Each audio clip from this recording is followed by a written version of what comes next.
Racist teacher spills hot coffee on black girl's afro. Not knowing her father is watching a heated accident in class brings a student to tears, but the teacher's recklessness is about to face a reckoning from an unexpected source. And if you cherish your family and love stories like this, don't forget to subscribe to our channel and avoid 10 years of bad luck. The classroom buzzed with the usual afternoon chaos. 28 students filled the stuffy room, their voices echoing off the cream-colored walls plastered with motivational posters and academic charts. In the third row, Jamila sat hunched over her sketchbook, her pencil moving deliberately across the paper. Unlike her classmates, who seemed more interested in discussing their weekend plans, she remained focused on her art project, a detailed illustration for the upcoming school exhibition. Mrs. Linda Matthews paced at the front of the room, her heels clicking against the linoleum floor. The coffee cup in her right hand trembled slightly as she raised her voice for the third time that hour. "Class, please settle down."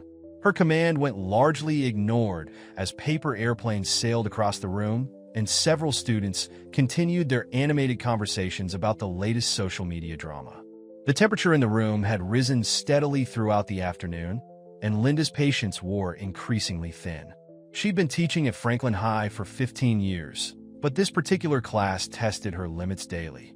The noise level continued to rise, drowning out her attempts to discuss the upcoming history test. Jamila remained absorbed in her work, her natural hair forming a protective curtain around her face as she sketched. Her latest piece explored themes of identity and belonging, concepts that felt particularly relevant in a school where she was one of only a handful of black students. The art kept her grounded, giving her a way to process her experiences without words. Linda's frustration peaked as two boys in the back row started a heated argument about a basketball game. She strode quickly between the rows of desks, intent on separating them. Her coffee cup, still half full with hot liquid, swayed dangerously in her grip. As she passed Jamila's desk, her elbow caught on another student's backpack. Time seemed to slow down as the coffee cup tilted. The hot liquid arced through the air, landing directly on Jamila's carefully maintained hair. The dark liquid seeped through her curls, dripping onto her white uniform shirt and staining her artwork. The classroom fell silent.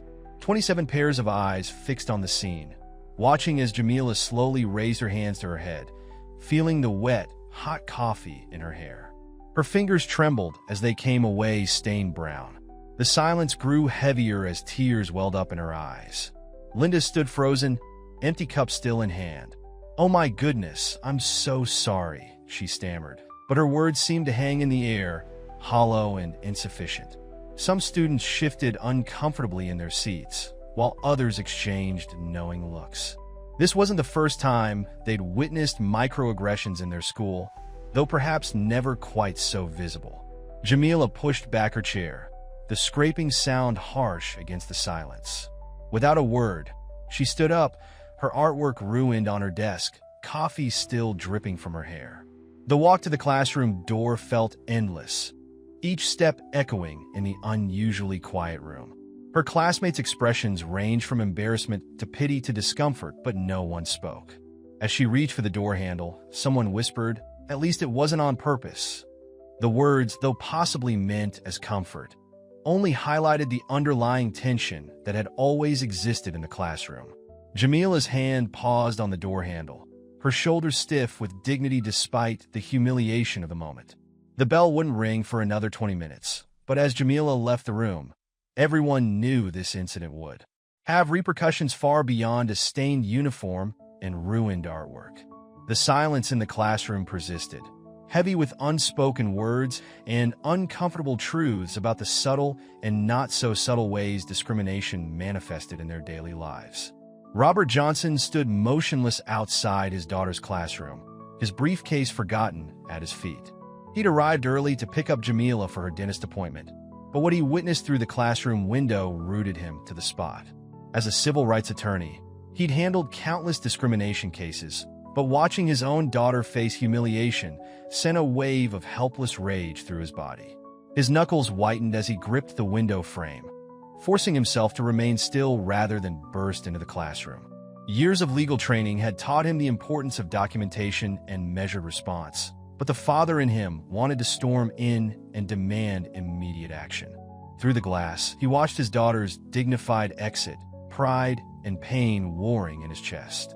In the girls' bathroom, Jamila stood before the scratched mirror, paper towels clutched in her trembling hands. The fluorescent lights cast harsh shadows on her face as she dabbed at her hair, each touch releasing the bitter smell of coffee. Her reflection stared back at her, eyes wide with unshed tears. The art portfolio she'd been working on for months lay ruined in the classroom, coffee seeping through pages of careful sketches and detailed drawings. The bathroom door creaked open, and Jamila quickly turned away, pretending to wash her hands. A group of girls entered, their chatter dying as they recognized her. One of them, Sarah, stepped forward hesitantly. "Do you want some help?" she offered, holding out her own pack of tissues. Jamila shook her head, unable to trust her voice. The girls shuffled awkwardly before leaving, their whispered conversations echoing off the tiled walls. Alone again, Jamila pulled out her phone, fingers hovering over her father's number. But what would she say? That once again, she felt like an outsider in her own school?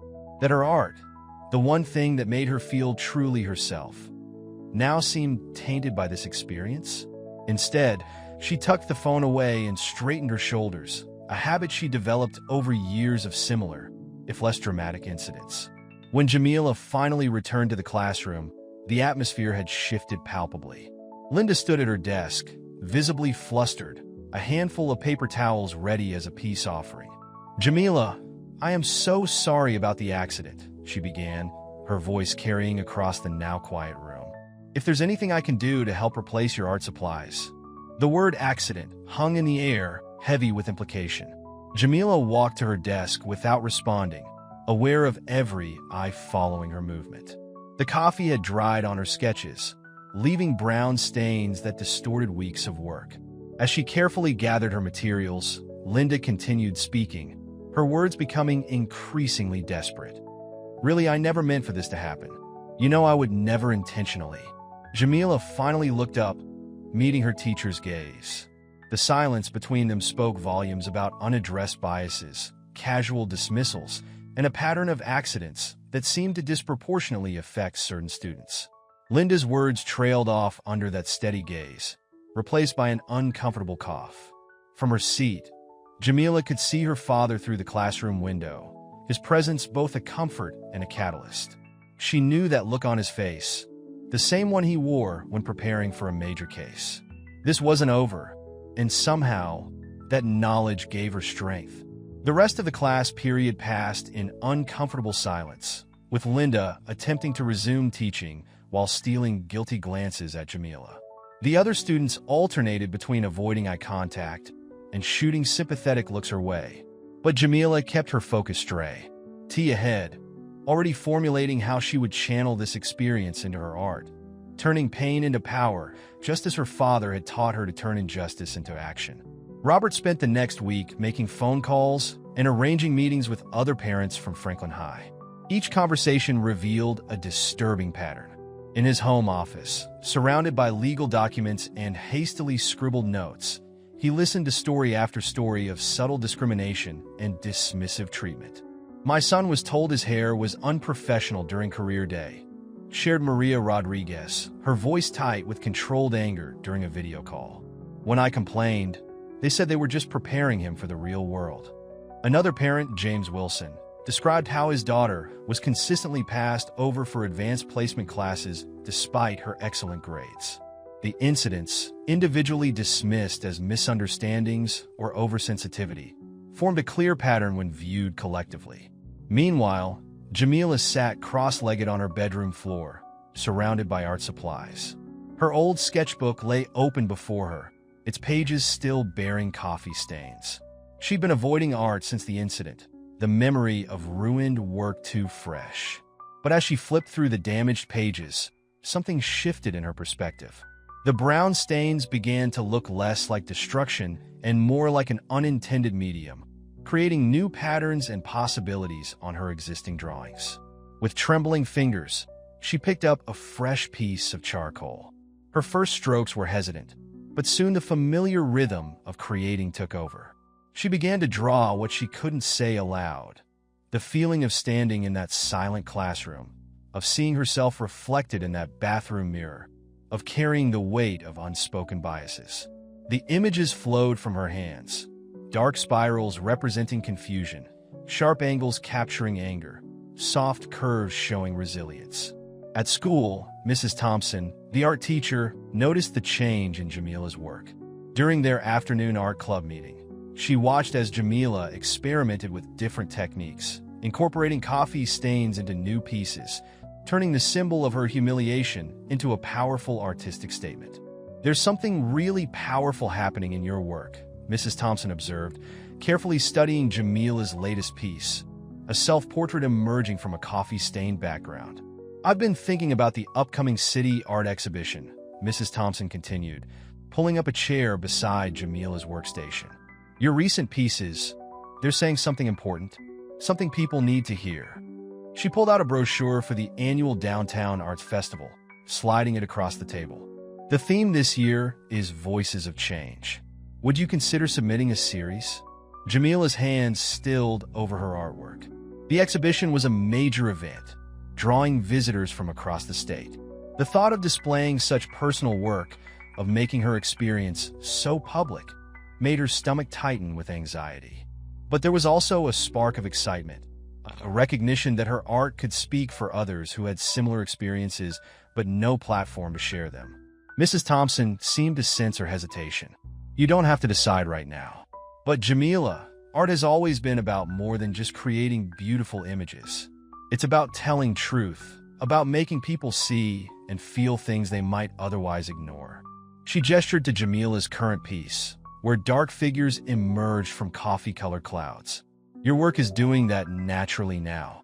Imagine what impact it could have on a larger scale." As Jamila considered the possibility, she thought about her father's ongoing meetings with other parents, about the stories she'd overheard of other students' experiences. Perhaps this was her way of contributing to the larger conversation, of turning personal pain into public awareness. She picked up the exhibition brochure, running her fingers over the glossy surface as possibilities began to form in her mind. That evening, she started planning her series, each piece building on the last to tell a story of discrimination, resilience, and transformation. The coffee stains, once a source of shame, became a signature element in her work, a symbol of how negative experiences could be transformed into something meaningful and beautiful. The community center's meeting room was packed beyond capacity on a Tuesday evening. Robert stood at the front, his legal pad covered in detailed notes as parents, students, and concerned community members filled every available chair. The air conditioning struggled to keep up with the crowd, but no one seemed to notice the discomfort as stories of discrimination at Franklin High School poured forth. "My son was told his Spanish was too authentic for the advanced language class," said Elena Martinez, her voice steady despite her evident frustration. The teacher suggested he take regular Spanish instead, claiming it would be more appropriate. Murmurs of recognition rippled through the crowd. Others nodded, remembering similar experiences with their own children. Robert documented each account methodically, but when he stood to share his own story, his lawyer's composure cracked slightly. "I watched through a window as my daughter was humiliated," he began, his voice carrying to every corner of the room. "I've spent my career fighting discrimination in courtrooms, but seeing it happen to Jamila..." He paused, collecting himself. What happened to her wasn't just about spilled coffee. It was about the casual dismissal of our children's dignity, about the small injuries that accumulate over time until they become unbearable. The room fell silent as Robert shared details of other incidents he'd documented. Disparities in disciplinary actions, subtle discouragement from advanced programs, cultural insensitivity in curriculum choices. His words resonated with many present, who saw their own experiences reflected in his description. Marcus Thompson, whose daughter was in Jamila's grade, stood up. "Last month, my Emily was told her science project was surprisingly well done," he said, emphasis heavy on surprisingly. "These aren't isolated incidents. This is systematic." More parents began sharing similar stories, each account adding weight to the growing evidence of a pattern. When they finally approached the school administration with their concerns, the response was predictably defensive. Principal Davidson sat behind his desk, surrounded by department heads, his expression carefully neutral as Robert presented their findings. "These are serious allegations," Davidson said, shuffling through the documentation. "But I'm sure you understand that individual incidents can be interpreted in many ways. We've documented 37 separate incidents over the past 18 months, Robert countered, sliding another folder across the desk. "The pattern is clear." He watched as Davidson's expression shifted from dismissive to concerned as he reviewed the evidence. Some of the department heads exchanged uncomfortable glances. Vice Principal Morgan attempted to deflect. "Every school faces challenges with diversity," she offered. "We have annual sensitivity training."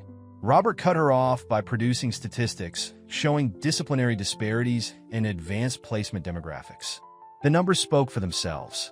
The meeting ended with vague promises to look into the situation and take appropriate action, but Robert recognized the administrative playbook: delay, minimize, hope the problem goes away.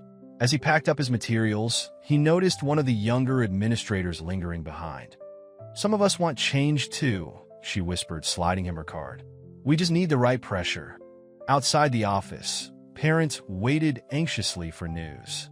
Robert shared the administration's response, watching frustration. Tie-in and determination wore on their faces. "They think we'll give up," he told the group. "They think this will blow over like every other time. But this time is different." He held up the thick folder of documented incidents. "This time, we have evidence. This time, we're organized. And this time, we're not going away." The meeting dispersed, but small groups lingered in the parking lot, exchanging phone numbers and making plans. A movement was building, powered by years of accumulated frustration and the shared determination to create change.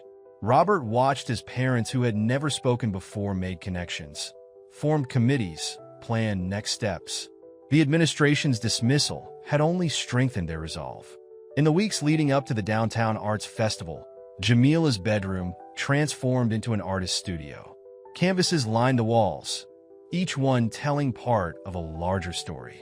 She worked with a new intensity, mixing traditional materials with coffee stains, creating pieces that spoke of both pain and transformation. The centerpiece of her collection was a large canvas dominated by a figure emerging from a dark, coffee-stained background. The figure's natural hair transformed into branches reaching toward the sky, each bearing small symbols of resistance and hope.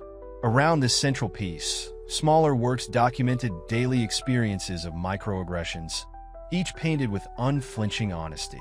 Mrs. Thompson visited regularly, helping Jamila develop her installation concept. "Art isn't just about showing people something," she explained, arranging Jamila's pieces in different configurations. "It's about making them feel something."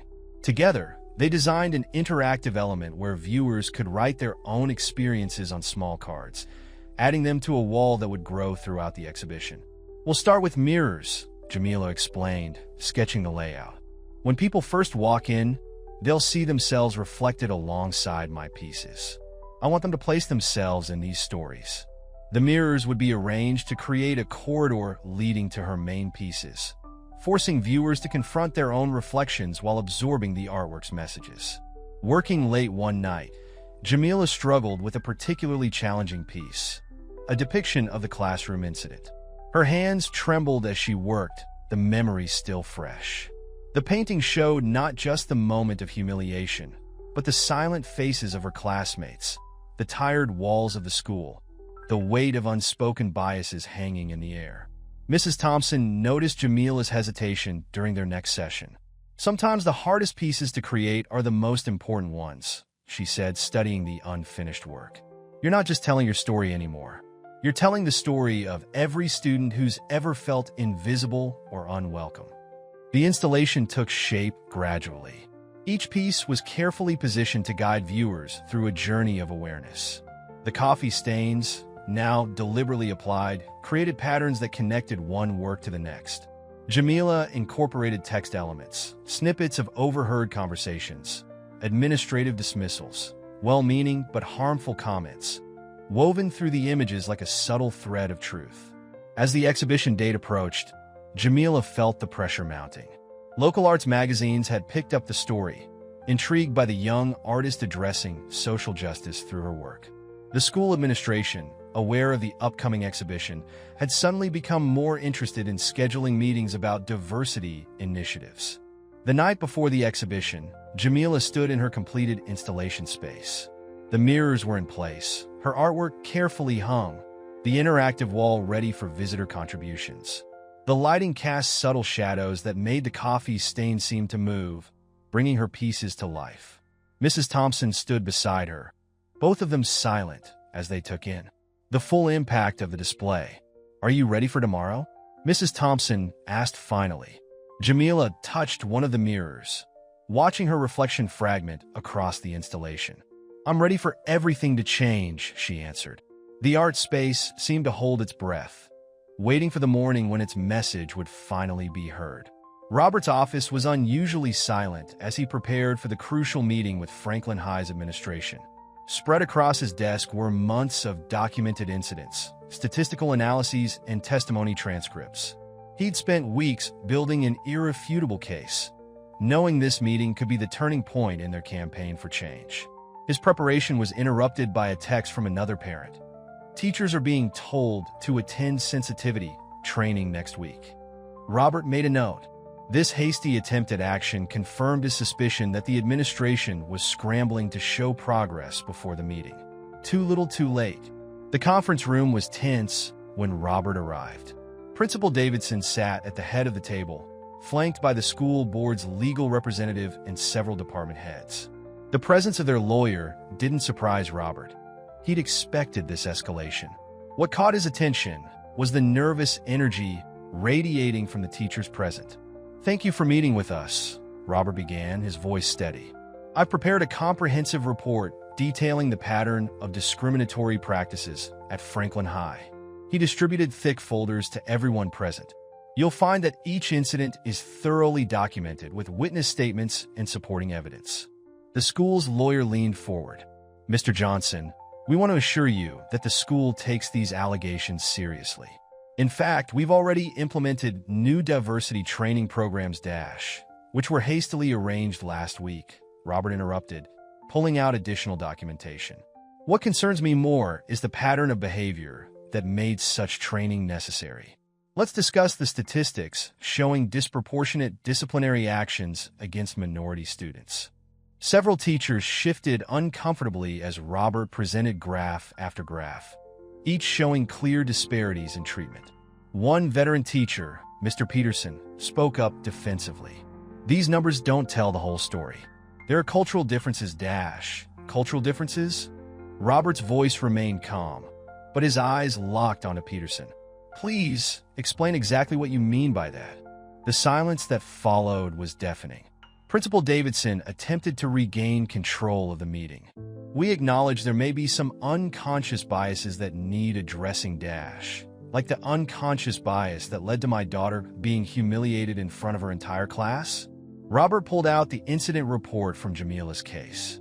"Or the unconscious bias that resulted in qualified minority students being consistently discouraged from advanced placement courses?" The meeting continued for hours. Some teachers became defensive. Others looked increasingly uncomfortable as Robert methodically presented evidence of systemic discrimination. A few, notably younger faculty members, began taking notes and nodding along with his points. Near the end, Linda, who had been unusually quiet, attempted to defend herself. "I've been teaching for 15 years, she began, her voice shaking. "I've never intentionally Intent isn't the issue," Robert cut in. "Impact is. And the impact of these unintentional actions has been devastating to countless students." As the meeting concluded, Robert presented his demands: mandatory cultural competency training developed by qualified professionals, revision of disciplinary policies, regular diversity audits, and the establishment of a diversity and inclusion committee with real authority. The administration's response was predictable. They needed time to review the proposals, consult with the board, consider budgetary implications. But Robert had anticipated this. "Take all the time you need," he said, gathering his materials. "Just be aware that my report, along with evidence of the school's response or lack thereof, will be featured prominently at next week's art exhibition. I'm sure the media will find it interesting." The Downtown Arts Festival's opening night drew an unexpectedly large crowd. Local news vans lined the street outside the gallery, their presence sparked by growing whispers about a student artist's controversial installation. Inside, Jamila's exhibition space commanded the central gallery, its mirrored entrance reflecting the gathering audience. The installation, titled Reflections of Silence, created an immediate impact. Visitors entered through the corridor of mirrors, their own faces merging with Jamila's artwork. The coffee-stained canvases told their story with unflinching honesty. The classroom incident, the pattern of discrimination, the struggle for recognition and respect. Local news reporters moved through the crowd, capturing reactions. "This isn't just art," one visitor commented to a camera crew. "This is a wake-up call." The interactive wall, initially blank except for Jamila's own story, began filling with similar experiences from other students and parents. Their handwritten notes created a growing testimony of shared experiences. Robert stood quietly at the back of the gallery, watching as school board members and administrators navigated the space. Their discomfort was visible as they read the documented incidents integrated into the artwork. Principal Davidson arrived, his usual confident demeanor shaken as he faced the visual representation of his school's failures. The centerpiece of the exhibition, the large canvas showing a figure emerging from coffee stains, drew particular attention. Viewers stood transfixed before it, many wiping tears as they recognized their own struggles in the image. The local arts critic from the city paper spent nearly an hour taking notes, his expression grave. "Your daughter has done something remarkable here," a voice said beside Robert. He turned to find Mrs. Thompson, the art teacher. "She's given voice to experiences that too often go unspoken." They watched as another group of students added their stories to the interactive wall, their hands shaking as they wrote. The media coverage exceeded expectations. Television cameras captured the growing crowd, the powerful artwork, and the wall of testimonials. Reporters interviewed visitors leaving the exhibition, many of whom spoke of their own experiences with discrimination in educational settings. The story was quickly picking up traction on social media. One reporter approached Jamila, who stood near her artwork, poised despite her nerves. "What inspired this installation?" the reporter asked, microphone extended. Jamila's response was clear and measured. "I wanted to show how small acts of discrimination create lasting impacts. These aren't just paintings, they're reflections of real experiences that happen every day in our schools." The exhibition's impact rippled through the community. Other students began sharing their stories openly, encouraged by Jamila's bravery. Local civil rights organizations reached out to Robert, offering support and resources. The school board, facing mounting public pressure, scheduled an emergency meeting to address the concerns raised by the exhibition. By the end of the opening night, the interactive wall was completely covered with personal stories. Visitors stood reading them long after the official closing time, some adding their own experiences to the margins. The exhibition had transformed from an art show into a movement, giving voice to years of silent struggles. The impact of Jamila's exhibition spread through Franklin High like a shockwave. Students who had long remained silent about their experiences began speaking up. The school hallways, once filled, led with quiet resignation, now buzzed with conversations about change and accountability. A group of students, inspired by Jamila's courage, formed the Student Voice Coalition. They met during lunch periods, sharing stories and documenting their experiences. Sarah Chun, a junior who had witnessed the coffee incident, emerged as one of the group's leaders. "Jamila showed us that our stories matter," she explained during a meeting. "We can't stay silent anymore." The coalition grew rapidly, attracting students from diverse backgrounds.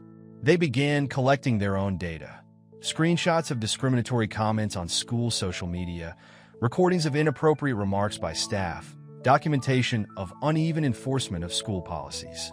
Each piece of evidence strengthened the case Jamila and Robert had started. Local media coverage continued, with several news outlets running in-depth features about discrimination in schools. Franklin High became a focal point of a larger conversation about systemic bias in education. Other schools in the district began examining their own practices, concerned about similar issues in their institutions. The pressure forced the administration to respond more substantially. Principal Davidson, no longer able to dismiss the concerns as isolated incidents, announced the formation of a task force to address discrimination. However, the students insisted on having representation on this committee, refusing to let their voices be filtered through administrative interpretation. "We need to be part of the solution," Maria Rodriguez argued during a school board meeting, her voice firm despite her nervousness. "These changes affect us directly. We should have a say in how they're implemented." The board, aware of the media presence, reluctantly agreed to include student representatives. The exhibition's guest book filled with powerful messages from visitors. Other schools began requesting tours for their students and staff. Teachers from neighboring districts visited, taking notes and questioning their own practices. The conversation expanded beyond Franklin High's walls, sparking discussions about institutional change across the educational system. Even some of the more resistant teachers began to show signs of change. Mr. Peterson, who had been defensive during the initial meetings, approached Robert after observing the student coalition in action. "I've been teaching for 20 years, he admitted quietly. "Maybe it's time I learned something new." The Student Voice Coalition organized a series of workshops, led by students themselves, sharing their experiences with teachers and staff. These sessions, raw and honest, forced educators to confront the impact of their actions and inactions. Many teachers left these workshops visibly moved, carrying new understanding back to their classrooms. Jamila's art continued to serve as a catalyst. The school's art department, encouraged by Mrs. Thompson, established a permanent gallery space dedicated to student works addressing social justice issues. Other students began using various forms of expression, poetry, music, digital media, to share their stories and advocate for change. The conference room felt smaller than usual as Robert prepared to present his final report to the school board. Months of documentation, student testimonies, and statistical analysis had culminated in this moment. The room was packed with administrators, teachers, parents, and media representatives, all waiting to see how this confrontation would unfold. Robert opened his presentation with hard data. "Over the past year, we've documented 157 incidents of discriminatory behavior. 42% involved direct teacher-student interactions. 28% involved administrative decisions. The remaining cases show systematic bias in policy implementation." Each statistic was projected onto the screen, impossible to ignore. Linda sat near the back, her face pale as Robert moved to specific cases. Her incident with Jamila wasn't the first. Robert revealed a pattern.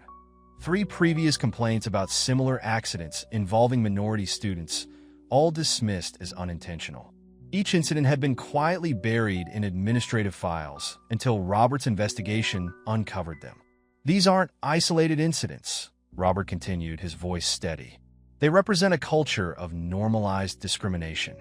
He played recordings from student interviews, their voices filling the room with stories of daily indignities and dismissed complaints. Some board members shifted uncomfortably in their seats. Linda stood up, her voice shaking. "You're making it sound like we're all racists. I've devoted my life to teaching. These were accidents, misunderstandings." Robert interrupted, pulling up more documentation. "Here's an email you sent last year, suggesting that certain students might be better suited for standard classes rather than AP courses, despite their qualifying scores." The room fell silent as the email was displayed. "Would you like to explain your criteria for certain students?" The evidence was overwhelming. Previous administrations had buried complaints, dismissed concerns, and maintained a system that consistently disadvantaged minority students. Principal Davidson attempted to defend their record, citing recent diversity initiatives, but Robert was prepared.